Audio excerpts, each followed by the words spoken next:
Welcome back to episode 6 of The Next Woman Up, a Winsidr podcast. I'm Michael Waterloo, joined by Melissa Treebwasser, and we're back for another crazy week of women's basketball at the collegiate level. Be sure to listen, subscribe, download wherever you get this podcast. And Melissa, I know you're feeling a little bit under the weather, but you have to be feeling pretty good about your Horned Frogs after a close encounter with WVU. Yeah, I mean, look, if you guys are not familiar with this like belt of the country, allergen wise, there's something called mountain cedar, and mountain cedar is unquestionably the worst thing that has ever existed. I don't know if the devil is real, but every time January comes to Texas, I believe that he is because of this one pollen in the air. So I'm really struggling through. I'm very red. I apologize. My voice sounds like crap, but we will push through. I will say I was very Morgantown's a really hard place to win. Anyone that's a women's college basketball team that has a team that has played there knows that. Women's college basketball fan. And TC's only won there twice ever. So gutty, gritty win. It was awesome to see Marta Suarez hit that shot. She's really been slumping. We'll talk about that game a little bit more. But yeah, TCU keeps finding ways to win. And we're recording this Sunday morning, and the Horned Frogs match up with Ohio State Monday afternoon on a neutral site. It's going to be a quick turnaround, but I am super excited to be locked into that game tomorrow. It is going to be really, really good. There are a lot of games on tap that we're going to talk about that happened this past week and that are coming up. And of course, like Melissa said, it is Sunday. So when this comes out on Tuesday, we might miss some, but hey, that's okay. We're giving you this performance enhancing audio for free. So it is okay as we kind of roll forward. And we have a very special guest who also kind of shares your neck of the woods.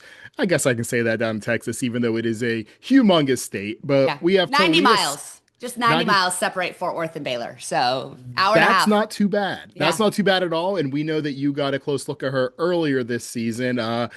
She did go out with a ankle injury in that game against Texas. I believe she stepped on Jordan Lee's ankle. It is no beef between the two friends of the program. The next one up. But anyway, we have Taliah Scott joining the program later on today to talk all thing Baylor. And Melissa, she was an absolute joy to speak to. Oh my gosh, what an incredible energy she has. Just what a great person. I think that when you're a fan of a team, when you're an alum, like you have these traditional rivals, and it's always hard to like them. But every time I talk to one of these Baylor women's basketball players, I come away just hating Baylor a little bit less. She was lovely. I'll get to see her twice this year, both in Fort Worth and Waco. And I'll say I legitimately so looking forward to catching up with her again, because I really enjoyed that interview, and I think y'all are really gonna love talking or hearing from Taliah as well. Just what a great energy she has as a person.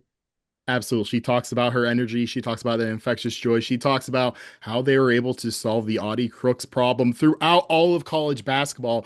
And we're going to get to that. We're going to get to a lot more. But Melissa, while the pollen in Texas may be the devil for you, I think the schedule may be the devil for the University of Texas basketball team. We saw that lose consecutive games, and the most recent one happened this week against South Carolina.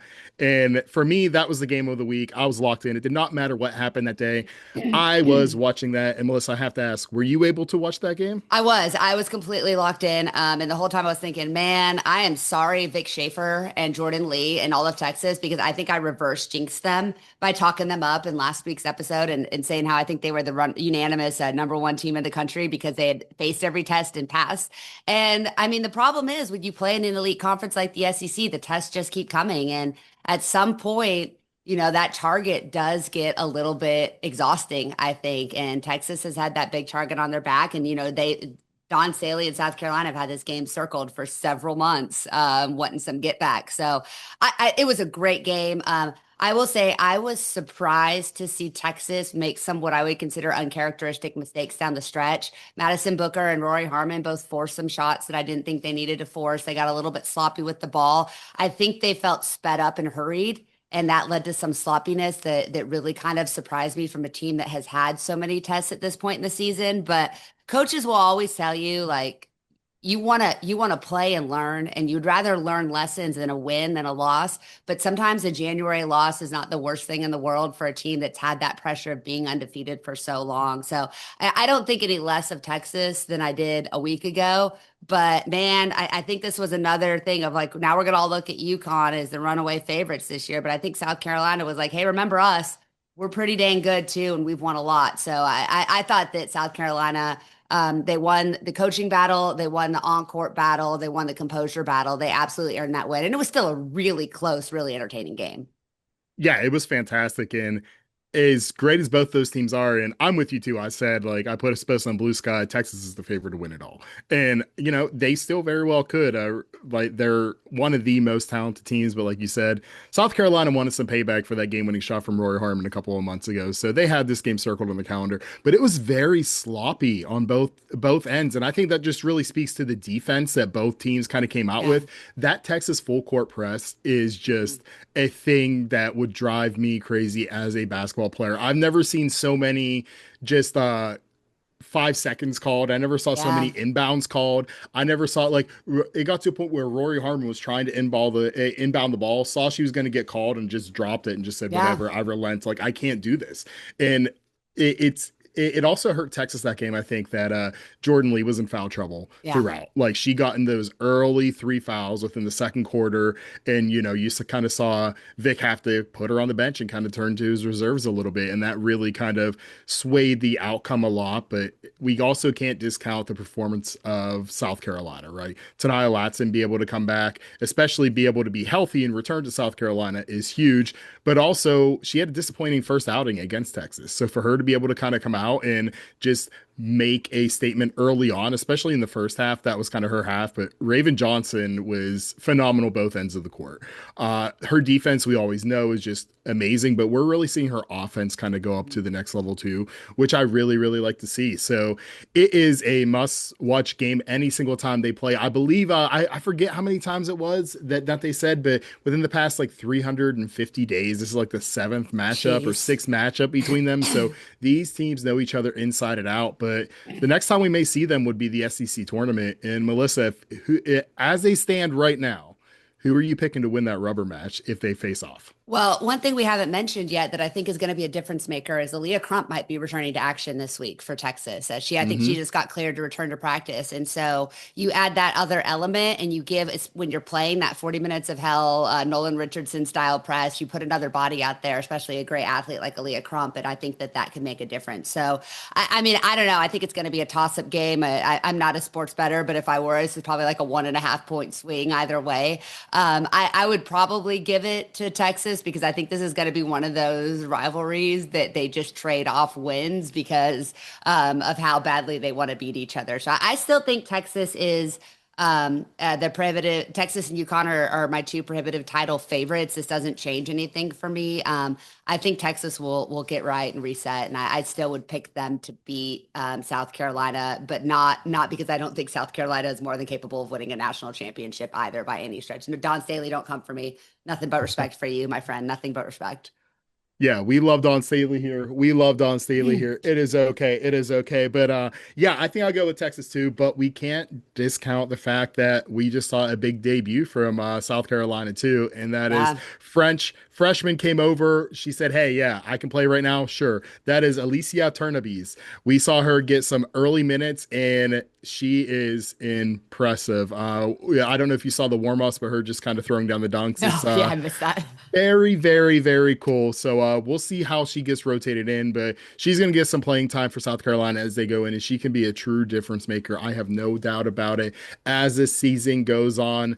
And from one previously undefeated team in Texas losing to South Carolina, let's turn our attention to Vanderbilt against Mississippi State. I don't know if you had a chance to watch this game or not, but it was very, very interesting early on. It was a very sloppy half for Vanderbilt en route to going 18-0, and that is a new school record for them, by the way. A lot of turnovers, a lot of sloppy play, a lot of second chances, a lot of Mississippi State. But like Michaela Blake's does, she did Michaela Blake's things in the second half. It's her fifth game of the season with more than 30 points. She had 38 in this one. And we're going to break her down later. Just a little spoiler there. But they just keep on rolling. And Melissa, they're one of two undefeated teams right now left in the country with the aforementioned UConn. Of course, they do play Michigan on Monday night, so that could change by the time this comes out. And let's hope the next woman up curse does not live on for that Right. game. But I know we want to talk about those two undefeated teams a little bit. Yeah, I mean, I will be honest. I don't think I give Vanderbilt enough credit. This is a team. Obviously, Michaela Blakes is a legit superstar, and she's playing at such a high level. And what she's been able to do consistently, night in and night out, with those 30-point games and averaging almost 26 points per game across the season, is so impressive. But sorry, I said that my voice. We'll see how this goes. I'm hanging in there.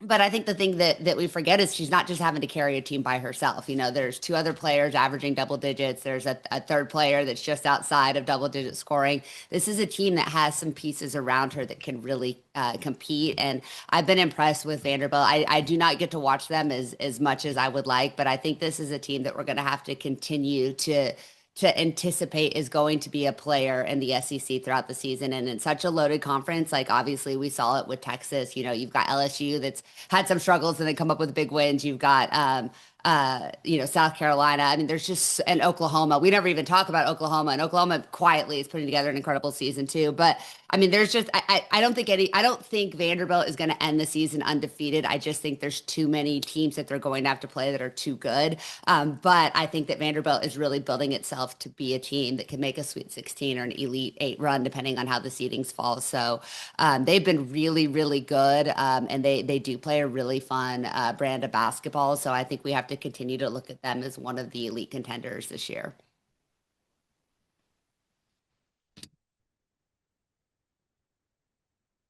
Michael, I think we've lost your mic.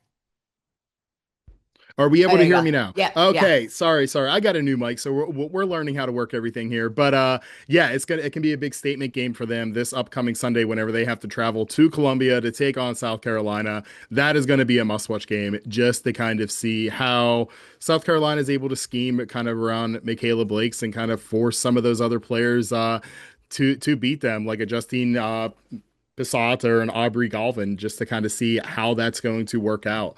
But they were able to survive Mississippi State. So we'll see what it looks like against Michigan on Monday, and I believe they have Auburn before they have to travel to South Carolina as well. But we teased this at the beginning of the program, Melissa. That TCU WVU game, it looked like it had all the makings to be an upset, and I kind of put out something on Blue Sky like, "How you feeling right now, Melissa?" Because it was right at the end where it looked like WVU was going to pull it out. So take us through that day game, take us through your emotions, and just kind of where TCU is at on the other end of it. Yeah, it's interesting because we TCU played Arizona Saturday, and I was talking to Mark Campbell, and we were doing some media with him after the game, and kind of just asking, when you have an elite talent like Olivia Miles, where do you insert the governor as a coach? And because TCU set a season high for turnovers, I think it was like 23 or 24, which is an obscene amount, but not surprising against the Mountaineers. And they had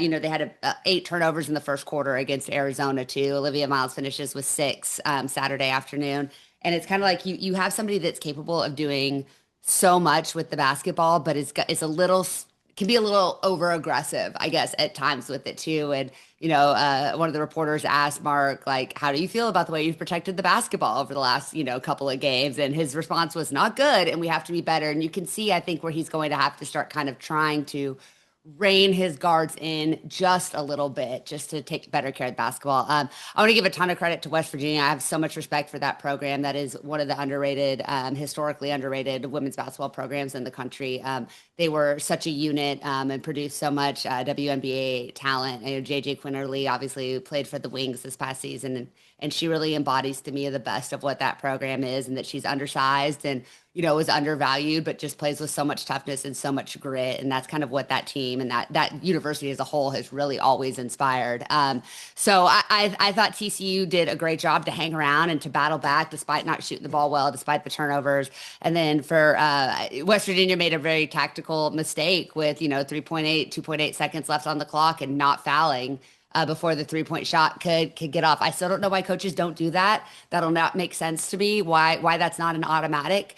TCU should have done it at Utah a couple weeks ago. So it's still. I know some guys are more old school and don't want to do that, but for Marta Suarez to hit that shot, I think was great for her and her confidence. I thought maybe that would unlock something and we'd see her kind of get back on track against Arizona, but teams continue to really put a lot of pressure on her defensively, and she's gonna just have to fight through it. TCU, like we mentioned, big game with Ohio State on Monday. as part of that King Scott Classic. Frogs will likely be without Maddie Shear and could be without her for an extended period of time as she went out with what looked like a pretty bad back injury. She had to be carried off the court. She was able to return to the bench in the fourth quarter, which was good to see. But in her absence, Veronica Sheffy and Taylor Bigby played really, really well in that second half. Going to be interesting to see what Ohio State is able to do against TCU as far as forcing turnovers and their kind of aggressive trapping defense. So I think that's going to be an interesting game. In the tight turnaround, I will say I think I would pick Ohio State to win that one right now, just based on the travel and TCU having played a tough game just 48 hours earlier. But I think TCU will be ready. It should be a really fun, entertaining game for folks. And we'll already know the outcome by the time this comes out, of course. But it's a fun little matchup with TCU and Ohio State. Of course, we had Thomas Costello on a few weeks ago, who writes for SB Nation. I forget the name of the site. I Land always mess it Grant, up. Holy Land, and Land Grant Holding I Grant. did a Yes. Q&A with him this week too, but the game will have already ended by the time people see this, so I won't plug it. Yes, absolutely. If you want to kind of go back and revision his history, like go ahead and check that out. I think it'll be pretty cool, but pretty nice to kind of see that on my timeline. And you talked about teams that we haven't really covered a lot. We talked about Oklahoma with Reagan Beers and Aaliyah Chavez. Louisville, I don't think we give them enough love on this program either. And they really came out against a Notre Dame team earlier this week. And they're a top 10 team, but they still seem kind of underrated to me. Yeah. Again, just not enough national attention. And we want to change that, damn it. We maybe have Raina Scott on this program. The turning point was huge at the end of that third quarter. They were playing at Notre Dame. Louisville was up by 3. The crowd was going wild. Raina Scott, with 5 seconds left, hit a 3-pointer. And yes, there were 10 minutes left. It didn't matter. It felt Yeah. like it was the dagger at that point. And sure enough, they weren't able to come back, they being Notre Dame. So Louisville was able to kind of hang on. The momentum was fully behind Jeff Waltz's team. And yeah, they really, really, really looked good and just dominated that game against Notre Dame. And I know that Notre Dame was not too happy with their performance after, if you look at some of the post-game quotes. And I understand why. Louisville was 7 of 16 from behind 3, about 44%, I believe. Dominated the paint too at plus 14. And that's just something that Notre Dame doesn't like to see. But yeah, I just want to take a second just to shout out Louisville and the job that Jeff Waltz continues to do there with that program. They seem very, very underrated to me. I hope they get some new love, and I can't wait to see where they fall in the new updated rankings. And Melissa, I know you had a chance to kind of break down Michigan State versus Nebraska as well. Do you want to talk about that game a bit? Yeah, yeah. I mean, I think Michigan State's another one of those teams that's just quietly playing really, really good high level basketball. Nebraska's been a really good program. They're in the top 25. This was a ranked on ranked matchup. But again, the Spartans are just relentless, kind of like Louisville, that same thing. They're just going to keep coming at you. They're just going to keep coming at you. Grace Van Sluten led all scorers with 22 points in that game. Rashonda Jones added 15, 5, and 5. Just a complete back and forth. The game was up in Lincoln, I believe. Just a back and forth battle. But at the end of the day, Michigan State forces 22 turnovers. They get it done on the defensive end, draw a foul. Julian Woodard drew a foul with just about 39 seconds left in the game, drained both free throws. And then Michigan State won that game on their defense, which is, it's crazy to have a game that's 73-71 where the losing team has 22 turnovers. So as much as like I want to give credit to Michigan State for their defense, I mean, 71 points is not a ridiculous amount, but this was just a up and down, back and forth, run kind of game where the defense kept making plays, but the offense at the end of the day stood up and made shots. So Michigan State is going to be a player. This Big Ten, I think, is a better women's basketball conference than it is a men's basketball conference. I will be willing to say that. I think it's deeper, and there's just a lot of really talented players in that league. So it's fun to see Michigan State continuing to assert itself. I think they've played Michigan once. I think there's a rematch coming. I cannot remember. I'm really excited to see that second round of Michigan and Michigan State.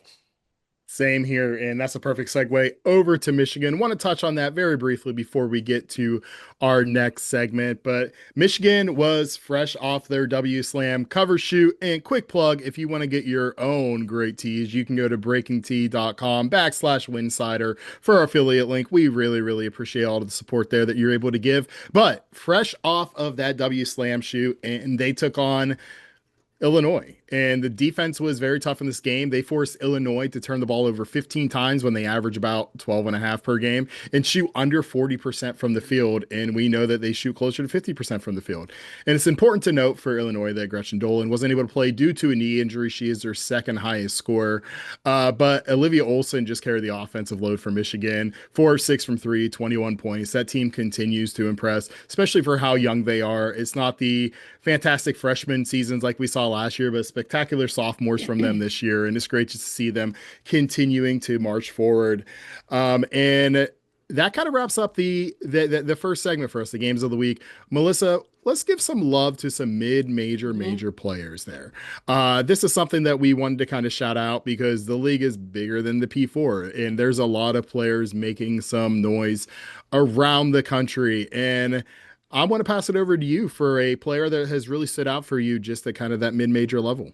Yeah, I want to give a shout out to Priscilla Williams over at Jacksonville. I got to see her earlier this season, back in November when they traveled to TCU to play a game. TCU won by 40, but she really stood out just for her. She's a 6'2" guard that plays big, plays aggressive, has a good outside shot. You're not going to look at her and think this is the most efficient player that I've seen, but man, she's just a hooper. She just plays the game the right way. So she had a big week, 25 points, think 20 rebounds, 2 assists, steal, 4 blocks against North Alabama, averaging over 16 points and 9 rebounds a game.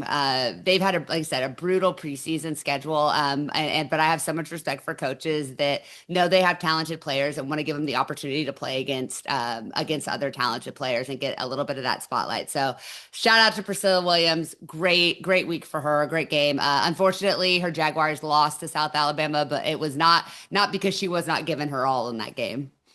Yeah, I love that you shout out Priscilla Williams because she was almost my pick for the Auto Crook line stat Hmm. line of the week just because she was hooping 25 points, 20 rebounds. Love to see Insane. it. Yeah. I'm going to shift it up a little bit, and that is Naomi White from Northern Arizona. She is just having a really fantastic season, 22.1 points per game, shooting 40% from 3-point land, which is great, but it's on high volume too. She's Yeah. shooting 8 attempts per game. So you absolutely love to see that. 5.1 rebounds, 2.3 assists, and 2.1 steals. So she's a huge difference maker there for that Northern Arizona program. And speaking of programs, a mid-major that is really standing out to me is Troy.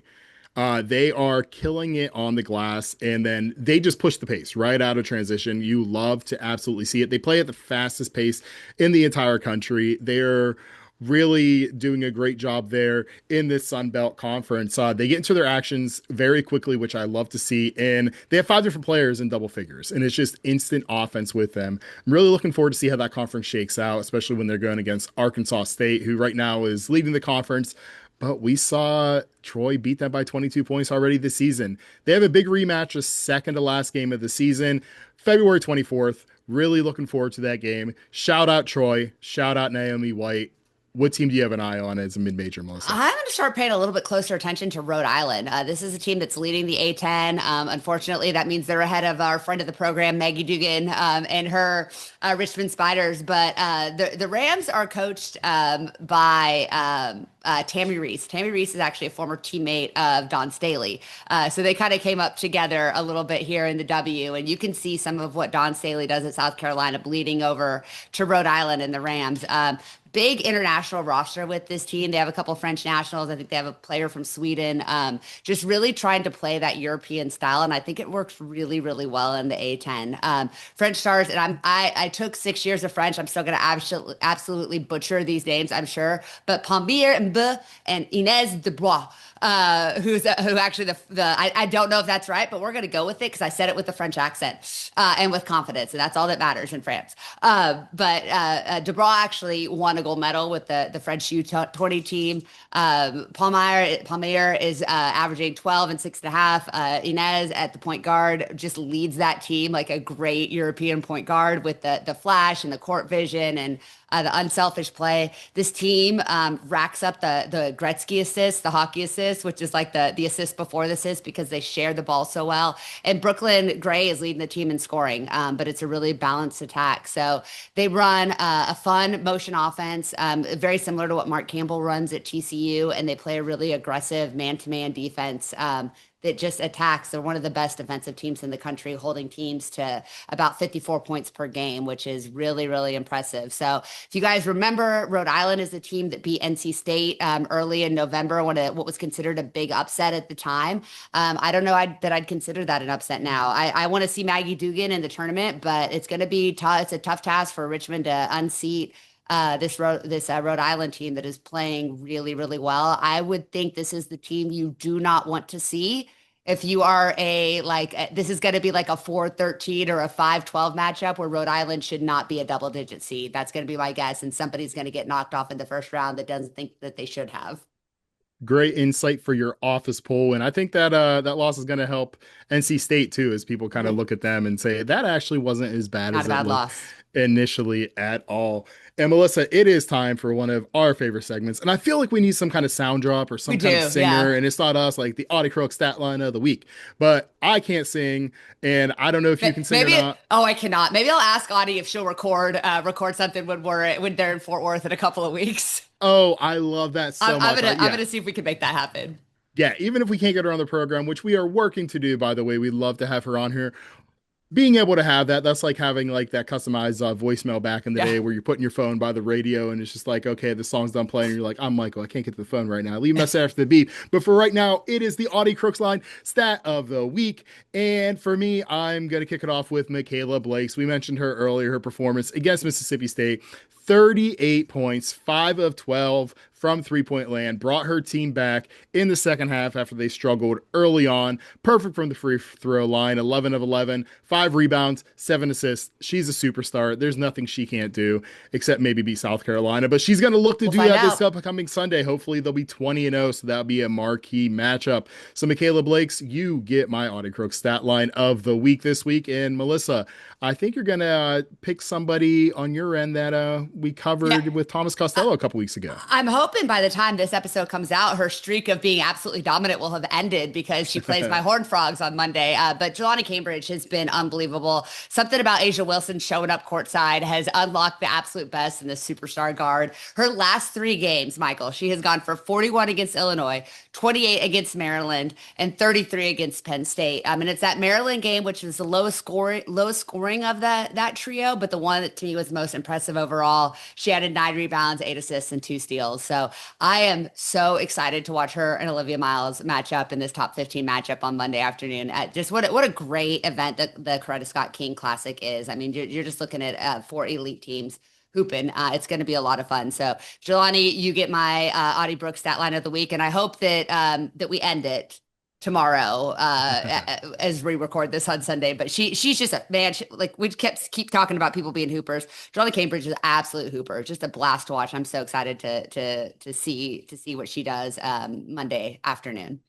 And to plug our friend Thomas's work, he wrote about how Jelani said she does not see herself as kind of the next Kelsey Mitchell. And Thomas is like, I'm going to challenge that actually. Here's why you are. So go ahead and read that. We'll plug that piece in. Holy Land Grant Land. Is that correct? Land grant, Holy Land. It's okay. Thomas, I will get it eventually. I promise. We'll keep And working on it. those are our Audie Crook stat line of the week players. And a player who is always making the case for the Audie Crook stat line of the week is Taliah Scott, the junior from Baylor. And well, as you saw, she didn't make the cut this week, but she had an even greater honor, and that's being this week's favorite player's favorite player. Yes, that's right. Taliah Scott joins the program. She is our interview this week. And Melissa, we spoke a little bit at the beginning, but she was just a complete blast to speak with. Yeah, she's great. And this Baylor team, she is the heart and soul and really the engine for this program. They look completely different when she's on the floor. They have really asserted themselves behind her play in conference play as one of the teams to beat in the Big 12. Like we talked about, they knocked off Iowa State and they have been rolling ever since. So Taliah is just so talented. Her journey, I think we talk a lot about the transfer portal as a negative, and we talked to her about she's 3 schools in 3 years, but it seems like she's really found her home and found her fit and found the place she can thrive both on and off the court. And that's when the portal can be a really good thing. So awesome family, awesome story, just an elite player from a young age, but somebody who really found her love for the game and came by it naturally. So I think you guys are really going to enjoy this interview. And with that, let's hear from Taliah. All right, everybody, welcome to another wonderful player interview for the next woman up. Joining us today is Baylor superstar guard Taliah Scott. Taliah is putting together just an absolutely remarkable season, averaging over 20 points, three rebounds, and 3 assists per game for a top 20 Bears team that has spent the first couple weeks of conference play reminding folks that there is a reason the Big 12 championship has run through Waco for most I will say as a TCU alum of the last 2 decades. Among her many accolades, Taliah was the Gatorade Player of the Year in Florida, a 2023 McDonald's All-American, and a five-star prospect coming out of high school. Her journey took her through Arkansas to Auburn and now Baylor, where she's establishing herself as one of the best offensive players in an absolutely loaded Big 12. Taliah, thank you so much for joining us today. Thank you so much for having me.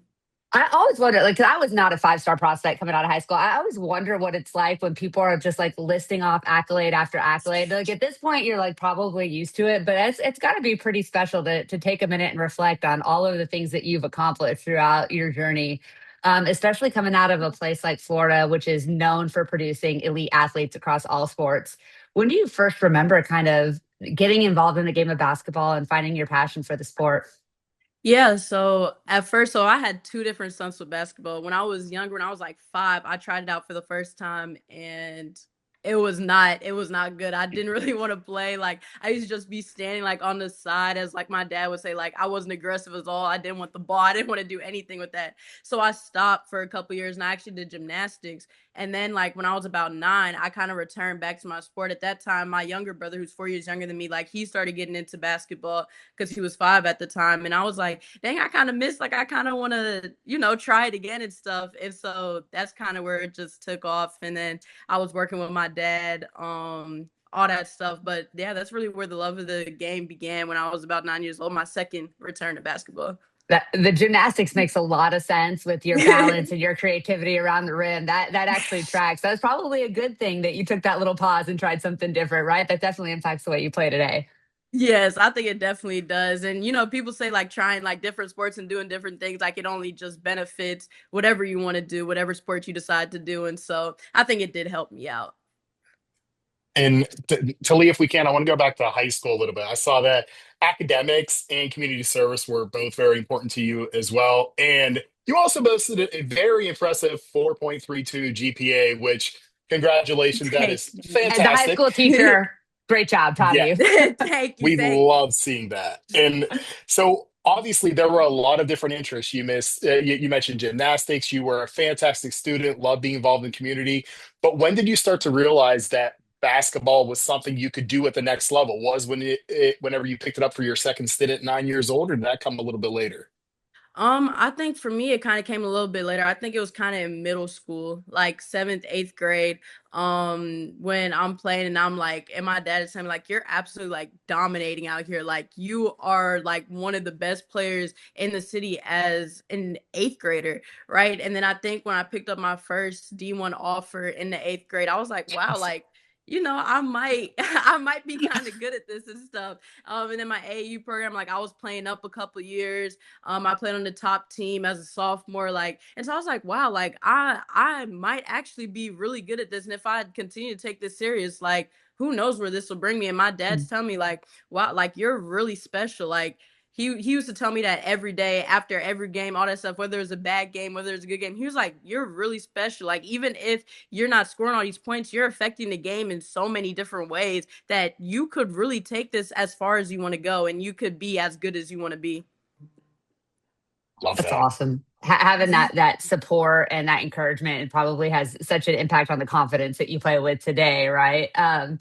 You know, Yes. we're recording this. We're kind of in the midst of the college football playoffs, and the transfer portal window of football is open, and everybody talks about the transfer portal, and there's a lot of negativity around it, but it can also be a real positive, especially for athletes that need to figure out where they belong and where they fit and where is the best place for their development. And that seems to be the case with you.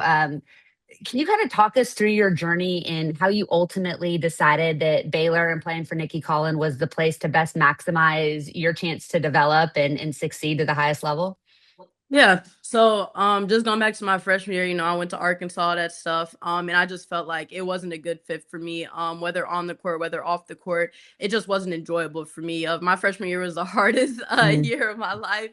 And so I just felt like it wasn't a good fit for me. I felt like me and coaches weren't on the same page necessarily. And so I felt like it was time for me to move on. And so I got in the transfer portal for the first time, talking to schools. I ended up at Auburn. I loved Auburn. I loved the coaches. I loved everything about it. I just ended up hurt and all that stuff. So I had to redshirt the past year. And then unfortunately, like my coach got fired at the year. And so I had to go find another place where I felt like I'd be comfortable, which led me to Baylor. Coming on my Baylor visit, meeting the coaches, meeting Nikki Khan, like she is one of the most amazing people I've ever met. I think her love for the game and her knowledge for the game is on another level. And like I really respect and I love having to like pick her brain and understand, like especially on the offense end, how she's able to exploit defenses, how she can put people in positions, and how she can literally exploit the worst person on defense by just running a couple actions and stuff, right? And so being able to be around that and kind of learn from her, and she's been at the pro level, she's coached everywhere, she's coached everything. And so, just being around that, and then also like everybody else on our coaching staff, like everybody knows exactly what they're doing. Like Tony Green, like is a defensive mastermind. Just being around him, his scouts, his defensive philosophy going into each and every game, it's different and it works every time. And so being able to pick their brain, I love that. And then it's just a great family environment, right? I love the team. I love my teammates. We're also supportive of each other through up and down.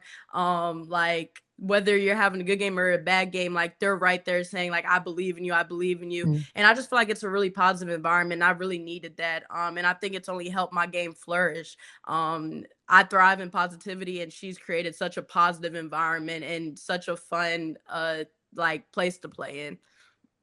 You can see that positivity come to life on the court, whether that's Arkansas, Auburn, or here in Baylor. It's just you have this infectious joy about you, that Talia, that is just fantastic to watch. You're one of my favorite players to watch just because you play the game in such a fun way, and you're also a walking bucket, which really, really helps. But you can see that rub off on your teammates as well. Like after the Duke win, when they all surrounded you in your post game radio hit that you were doing, your TV hit. Where does that kind of confidence, personality, infectious joy kind of come from? Yeah, I think it's just simple, like from the love of the game, right? I love basketball. I put everything into it since I was 9. Like it's been my main focus. And I put a lot of time, I put a lot of effort. I have a lot of people supporting me. Like I have one of the best support systems I could ever have in my family, right? My mom, my dad, my brother, they were at every game. They were at every tournament with me. They put in so much time and money and effort to make sure I was able to have the things that I needed, and be able to get to the workouts, all that stuff. And that only breeds confidence, right? I know that I put in the work. I know I got people behind me, whether I play good, whether I play bad, they're going to support me no matter what. And so just having that, it keeps my confidence alive. And then being able to bring that confidence to the team and pour into other people, like even if they're not doing it, like being able to be like, look, I know you're one of the best players like in the conference too. Like I know what you can do. Like all you have to do is just go out there and do it. Like I believe in you that much. And I know that my teammates will hold it down and all that stuff. And so just being able to bring from my home that support system to here and help support people in whatever way they need, I think it runs to the team, and I think everybody has begun to do that. And it's just a really supportive environment here. It's awesome. You've really become the heart and soul of this Baylor team in such a short time, and it's pretty obvious. And we saw when you went out in that game at Dickies Arena against Texas, just how it did deflate because they do rely so much on your energy and your joy in the way that you play. That was at that game. That injury looked bad, and just a few short weeks later, you're trying to fight back to get in the game against Texas Tech to open Big 12 play. You came in with I think like 2.5 minutes to go, and you were clearly still bothered by it. I think it was an ankle injury, right? But you Mhm. wanted to play and you wanted to be on the court and you wanted to help your team. What pushed you to want to kind of push through that discomfort and that pain to try to make an impact for your team in that game? Yeah, I just think that my team, they were holding it down. I wanted to be able to help in any way that I can. I know that they need me and I need them, and I wanted to try to be there for them in that situation. I know things were hard. Everybody was, kind of kind of just looking around for something, right? And I wanted to try to step up and be that person to try and help and all that stuff. But I'm willing to push through all that for my team. They push through a lot for me, so I'm willing to push through a lot for them. And in that situation, it didn't necessarily work out, but I wanted to be there for them. And Talia, we're recording this here the day after big win against Colorado. So you're a few games into conference play now. What are your thoughts on the Big 12? Obviously, Melissa mentioned her TCU Horned Frog. She's a Big 12 person. I'm more of a Pac-12 person. RIP, pouring out one for that conference. But how quickly are you adopting to some of those interconference rivalries, such as the upcoming matchup with TCU?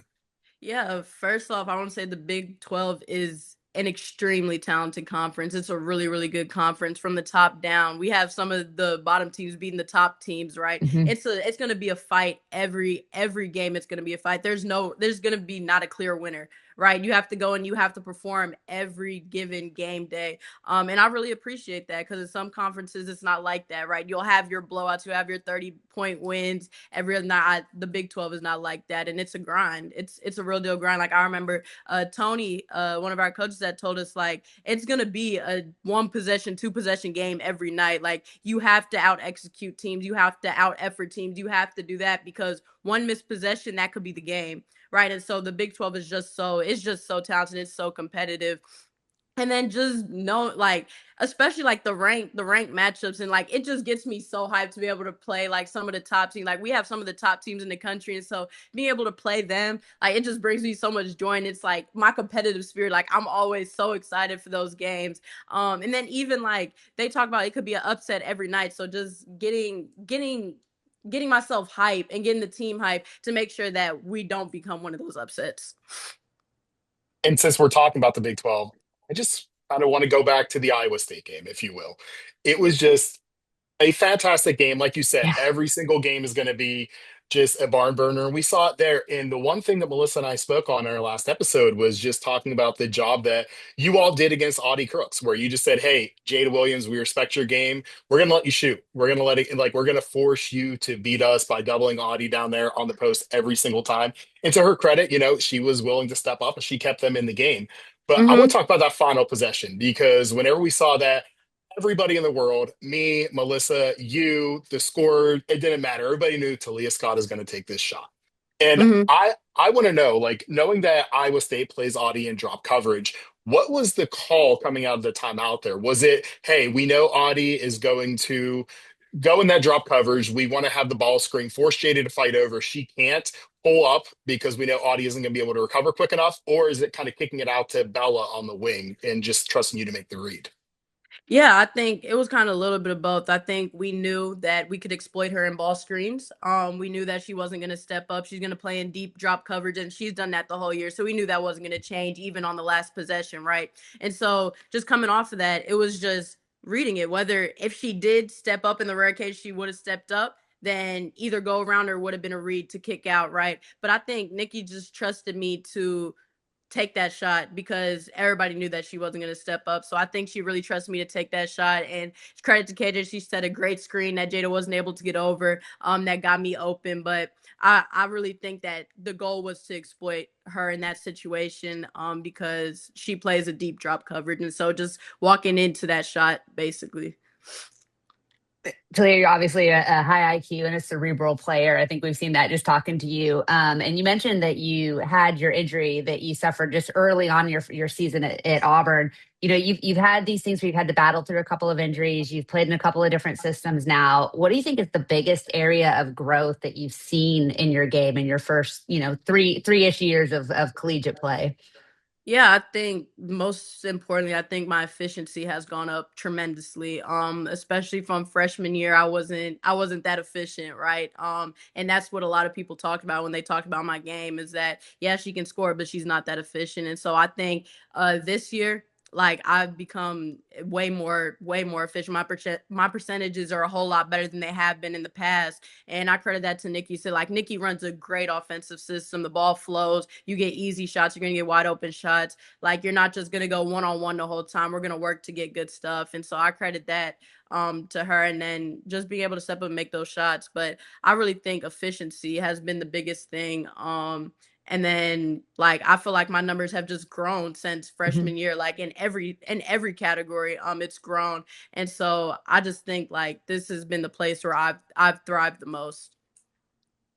And on that note, Talia, you still have 2 seasons of eligibility after this year.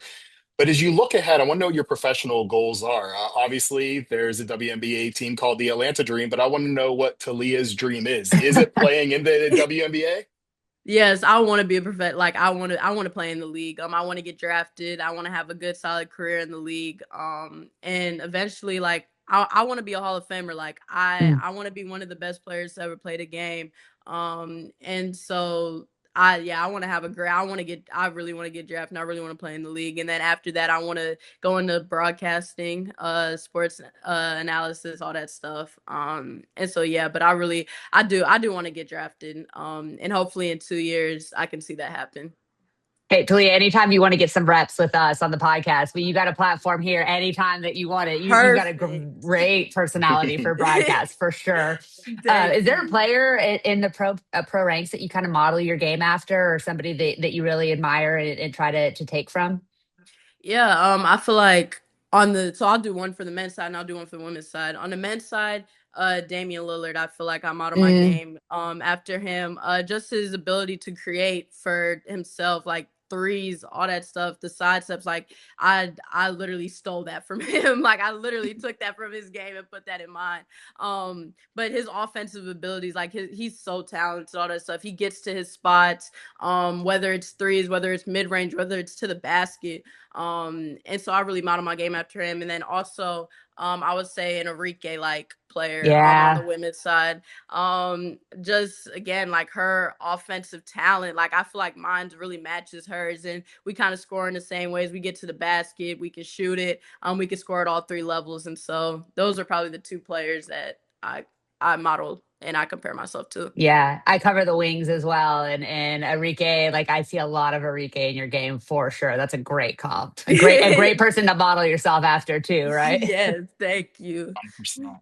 And from Dame time, I can see it being like tea time with a little like tea celebration or Like something like that. a little, Yeah, yeah, and then exactly. you get I want to see that. I want to see that come out Yes, Big 12 play. Not against TCU though, yes. but anybody After else. after you hit the game-winning bucket against TCU, you can go ahead and pull that off there, Oh, Talia.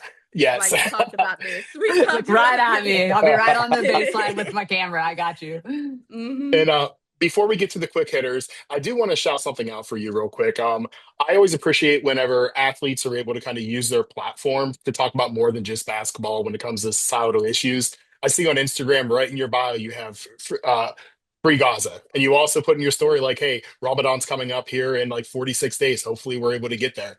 How Yes. important is it to you just to kind of use your platform in that way and to kind of have that autonomy to do so? Yeah, I think I'm more than a basketball player, right? And I don't want people to forget that. I think people get so wrapped up on what you can do on the court and forget that you're a human too, with opinions, with the Mhm. religion that you follow and all that stuff. And so being able to have the confidence and the knowing myself to be able to put stuff out there that, I agree with and that I support, like, because I know a lot of people don't do that, right? They're scared of the backlash, they're scared of all that stuff. But me, I honestly I don't care, right? Because it's who I am. Mm. And so being able to post that stuff and people knowing where I stand on certain issues, and be able to have the freedom to talk about it, whether it's social issues, whether it's political issues, whether it's my religion, and standing firm in that, it just shows that yeah, I can hoop, yeah, I can do all that stuff, but I'm more than that, and I'm a person too, and I have things that I believe in, and that I'll stand firm in no matter what. Michael and Love I that. were talking. Yeah, Michael and I were talking before we started recording about how I think women's basketball players have, and really women female athletes in general have been the best at that and the most willing. But it's interesting now when you look at the NIL landscape and the brand deals, like it takes real guts and real heart to stand true in what you believe and what's important to you, because people are watching for better or for worse these days. Yeah. And I think we both would say we admire that so much, to be such a young person that is so willing to use her platform for so much good. I think that's really admirable, and we appreciate you using your voice. And obviously, I think with who you are and the way that you play, there's going to be a lot more people knowing your name here in the coming months. And so it's awesome to see you to living up to that both on and off the court. All right, we're going to take it from the serious to having a Okay. little bit of fun. All right. We're going to finish with some quick hitters here down the end. Taliah, do you have a pregame ritual or superstition that you follow? Well, if I play good, then I have to wear the same shoes that I play good in. Like, I have to keep wearing them until I play bad in them, and then I'll switch them out. Like, I have to do that. I have to. What are the kicks that you're rocking this year? I have the white GT cuts, the white GT cut threes, and I've worn those like for the past like 7 games. Yeah, you've been on a tear, so that makes sense. Yes. All right, so you're coming down the court and there's a defender in front of you. Would you rather have a ankle breaker that has the whole crowd just go ooh, or a no look pass for the assist? I'll have to say ankle breaker. I gotta go with the ankle breaker. I got to. Yeah, I love that type of stuff. I love getting those types of reactions on it. So yeah, definitely ankle breaker. Your Love score that. for Scar, that makes sense. That's good. What's Yes. your go-to pump-up song in the locker room right now? Go-to song. I'll probably say Leave You Alone by Jeezy. That's been on my playlist. Yeah, heavy. Neo and Jeezy. Awesome. That. We just saw at the Ohio State game, Jelani Cambridge dropped about 40 points with Asia Wilson sitting Yeah. courtside. So I need to know, Taliah, who's your dream courtside celebrity guest? Dream courtside celebrity guest. I have to say SGA. I have to say SGA. That's my that's one of my favorite players. That's literally my celebrity crush. Like, he has to be courtside. He has to be courtside. We got to make Love that that. happen for you. We got to make that happen. Yes, yes. Favorite Baylor team tradition or campus food spot? Let's see. Favorite team tradition. I wouldn't say this is really a tradition, but like when we having our team bonding stuff, like when we set it up ourselves, we be going like bowling and like stuff like that, like that's fun. Like we'll do we did candle making. Any team bonding stuff is always so fun with us. That's awesome. Taliah, we talked about tea time earlier, but I went back to Arkansas and I saw you had the ice in the veins.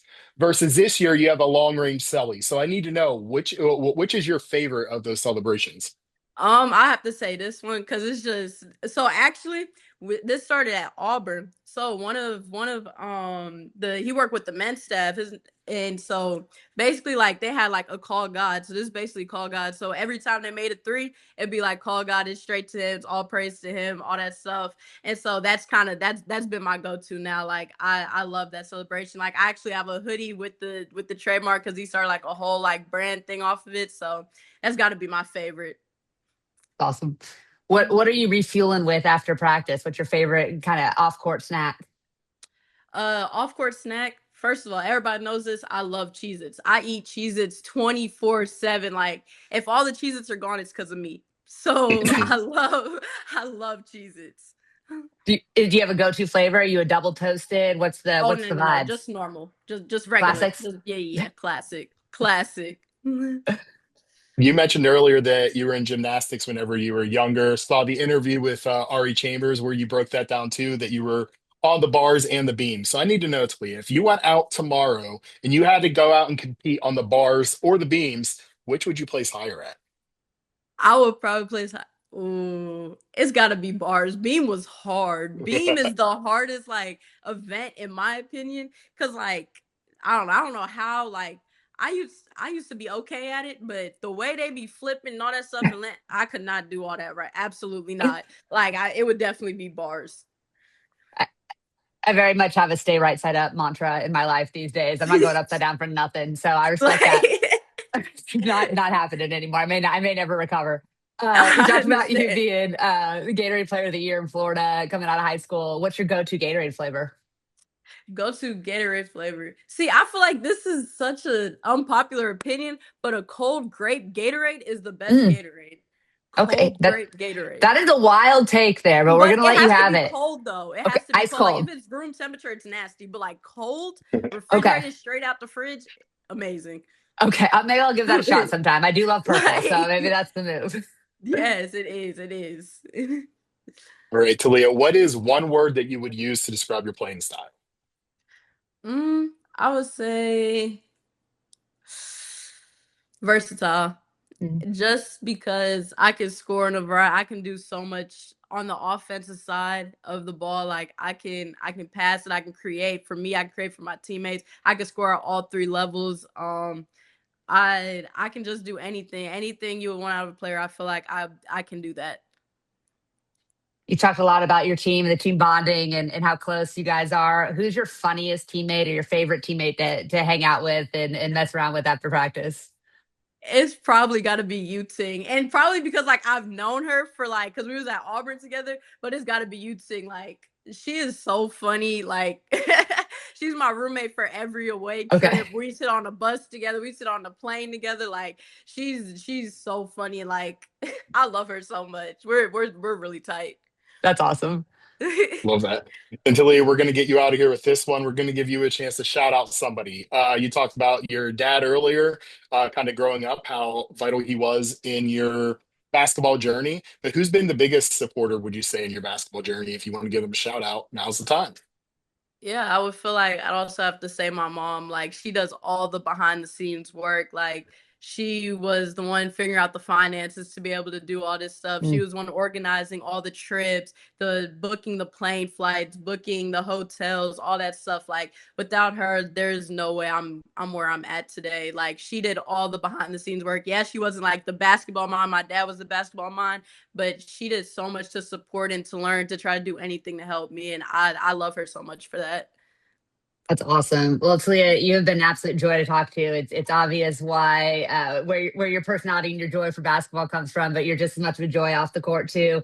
Baylor has gotten off to a really hot start. When you're healthy, that team is really, really good, and it's really disappointing for me as a TCU fan to see. But I know Michael and I will both be rooting for you the rest of the way, and excited to see what you can do this season. Keep balling out, keep dropping big games, and reminding people what a great athlete that you are, both on and off the court. Thank you so much. And thank y'all for having me. This was an amazing interview.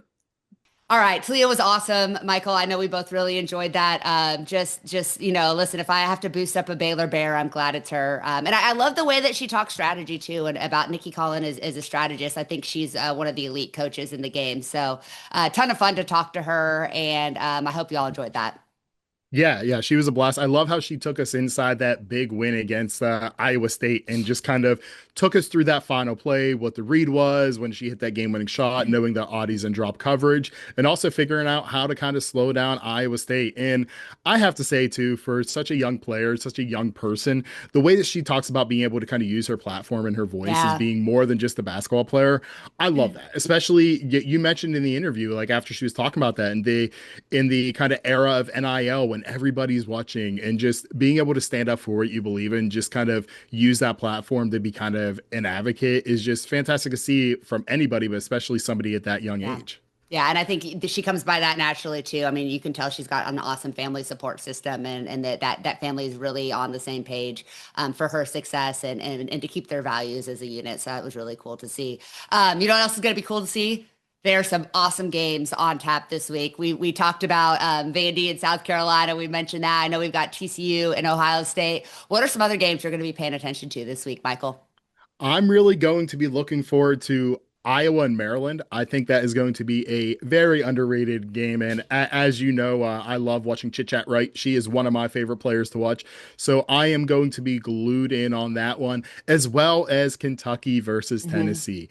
I want to, I'm always a big fan of some SEC play. I love when those two teams meet, very historic programs. So those are two that I have a very, very close eye on. And I'm going to be heading to Georgia Tech actually on Thursday to watch a struggling UNC team Yeah. versus a, well, not great Georgia Tech team who did beat Notre Dame a few weeks ago, but I'm excited to just kind of take in the action. I always like seeing that. Haven't decided if there's another big game I'm going to take in this week, but that one is for sure. And Melissa, what else are you kind of tuning into? Yeah, I mean, I think that the South Carolina versus Oklahoma. I mean, Oklahoma, like we talked about at the beginning, is not getting. I mean, they're ranked, they're good. Everybody knows they're good. They're not getting a ton of that national coverage right now. But if they can go and beat South Carolina, that's definitely going to put them back on the map. Reagan Beers is so good. Leah Chavez, like you talked about, has been one of the best freshmen in the country. That's going to be a great game. On the other side of that, USC and Michigan State, right? USC, I think, is not playing the to the level of basketball consistently that we expect them to, and for good reason. They are missing Juju Watkins, but that's a young team that has a ton of talent. That if they can kind of turn it around and figure it out, it's still a team that could win a lot of games and make a deep postseason run. Michigan State, like we talked about earlier, is playing really, really well, and I think what they're going to do defensively could really have USC in a chokehold. So those are two that I think are going to be a lot of fun. And then obviously. We talked a little bit about Ohio State. I know you got Ohio State, Iowa on this one. That is also going to be a really, really fun Big Ten matchup. Iowa is just kind of doing their thing, right? Which is just being a really good, really well coached, really high executing program that nobody, that doesn't necessarily get the noise around them that they did maybe a couple of seasons ago, but is still going to be a team you have to pay attention to when the postseason rolls around. 1,000%. And another game I'm looking forward to too with the Big Ten, as you talk about Ohio State, is going to be Indiana versus Ohio State on Thursday. And yes, I'm watching it for many reasons. Indiana is a bubble team. We want to see how they kind of perform down the stretch, but it's also because next week on the program, we have Indiana just a senior who is super at basketball, Shea Chesky, joining the program as your favorite player's favorite player. Our interview segment next week is with Shea Chesky, the transfer from Penn State, who is just a bucket. And I know I really enjoyed speaking with her, and there was a reason you weren't able to. Yeah, listen, I am so bummed that I missed out on talking to Shea because I was really looking forward to it. But unfortunately, I was on the West Coast when that interview was scheduled, and it was an 8 a.m. Eastern, which means it was a 5 a.m. Pacific. And I set my alarm for 4:40, but unfortunately it was 4:40 p.m. instead of a.m. So I missed that interview. But Michael, you did a great job. She was in good hands with you, and I'm excited to get to talk about her next week and to watch her play with Indiana this week. Yeah, she's in good hands with me, and you all are in good hands with us here at the Next One Up. Melissa, can't wait for another week filled with college basketball. And until then, we'll see you here next Tuesday, same bat time, same bat channel. Thanks for joining us.